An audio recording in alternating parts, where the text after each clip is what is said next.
ஆண்டவராகிய இயேசு கிறிஸ்துவின் இணையில நாமத்தினாலே உங்களை வாழ்த்துகிறேன், ஆசீர்வதிக்கிறேன். கர்த்தர் நல்லவர். ஆமென். ஆண்டவர் உங்களுடைய வாழ்க்கையிலே நிச்சயமாய் நன்மை செய்கிறவராய் இருக்கிறார். இந்த வேளையிலும் கூட ஒரு வார்த்தை நிமித்தமாய் உங்களோட பேச வாஞ்சிக்கிறேன். கொலோசியரின் புத்தகம் 3ஆம் அதிகாரம் அதனுடைய 15ஆம் வசனத்தின் பின்பகுதி இவ்விதமாய் சொல்லுகிறது, நன்றி அறிதல் உள்ளவர்களுமாய் இருங்கள் என்று சொல்லி, நன்றி அறிதல் உள்ளவர்களுமாய் இருங்கள் என்று சொல்லி கர்த்தருடைய வார்த்தை சொல்லுகிறது. அருமையான அன்பு தெய்வ பிள்ளையே, இந்த பூமியிலே வாழ்ந்து கொண்டிருக்கிற நீங்கள் ஆனாலும் சரி, நானானாலும் சரி, நம்முடைய வாழ்க்கையிலே நன்றி அறிதல் உள்ளவர்களாய் இருக்க வேண்டும். எத்தனையோ விதமான மனிதர்கள் நமக்கு நன்மை செய்கிறவர்களாய் காணப்படலாம், அவர்களுக்கு நன்றி அறிதல் உள்ளவர்களாய் காணப்பட வேண்டும். ஏனென்று சொன்னால், ஆண்டவராகிய இயேசு கிறிஸ்து 10 குஷ்டரோகிகளை சொஸ்தமாக்கி உங்களுடைய ஆசாரியர்களுக்கு போய் காண்பீங்கள் என்று சொன்ன பொழுது, அங்க ஒருவன் மாத்திரம் மீதம் வந்த பொழுது இயேசு கிறிஸ்து அந்த ஒருவனிடத்திலே கேட்கிறார், மற்ற 9 பேர் எங்கே என்று சொல்லி. அந்த ஒருவன் ஆண்டவரிடத்திலே நன்றி சொல்லுகிறவனாய் காணப்பட்டான்.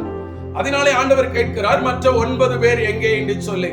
இன்னைக்கு யோசித்து பாருங்கள், இன்றைக்கு வாழ்ந்து கொண்டிருக்கிற இந்த பூமியிலே அநேகருடைய வாழ்க்கையை பார்க்கும்போது நன்றி இல்லாதவர்களாய் வாழ்ந்து கொண்டிருக்கிறார்கள். ஆனால் வேதம் நம்மை பார்த்து சொல்லுகிறது, நீங்கள் நன்றி அறிதல் உள்ளவர்களாய் இருக்க வேண்டும் என்று சொல்லி. என் அன்பு தெய்வ பிள்ளையே, இன்னைக்கு இயேசு உங்களிடத்திலும் எதிர்பார்க்கிறார். உங்களுக்காகவும் எனக்காகவும் அவர் தன்னுடைய இரத்தத்தை சிந்தி, அவர் தன்னுடைய ஜீவனை கொடுத்து உங்களையும் என்னையும் மீட்டெடுத்து அவர் இன்றைக்கும் ஜீவனோடு இருக்கிறாரே.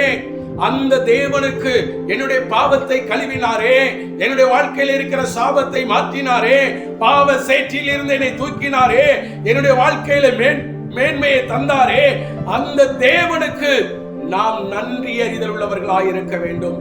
எத்தனை பேர் அப்படிப்பட்ட நன்றி அறிதல் உள்ளவர்களாய் இருக்கிறோம்? யோசித்து பாருங்கள்.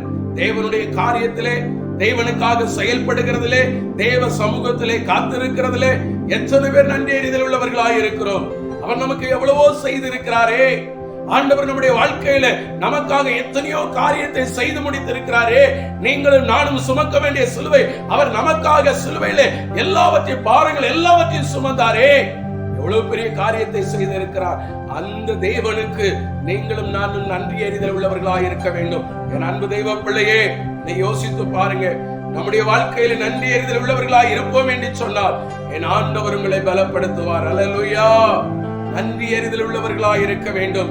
இந்த பூமியில அநேக மனிதர்களை பார்த்து சொல்றோம், அவன் நன்றி கெட்டவன், இவள் நன்றி கெட்டவள்.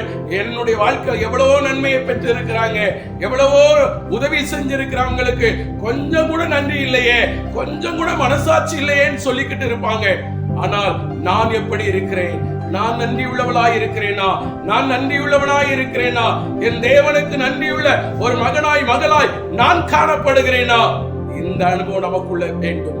என் அன்பு தெய்வ பிள்ளையே, இன்னைக்கு உங்களையும் என்னையும் பார்த்து ஆண்டவர் சொல்லுகிறார், நன்றி அறிதல் உள்ளவர்களுமாய் இருங்கள் என்று சொல்லி. நாம் அப்படிப்பட்ட நன்றி அறிதல் உள்ளவர்களாய் செயல்படுவோம். அப்படி செயல்படுவோம் என்று சொன்னால் நம்மை பார்த்து ஆண்டவர் சந்தோஷப்படுவார். நம்மை பார்த்து ஆண்டவர் சந்தோஷப்படுவார். அப்படிப்பட்ட ஒரு பாத்திரமாய் நீங்களும் நானும் காணப்படுவோம். ஆண்டவர் நம்மை ஆசீர்வதித்து கனப்படுத்துவார். God bless you.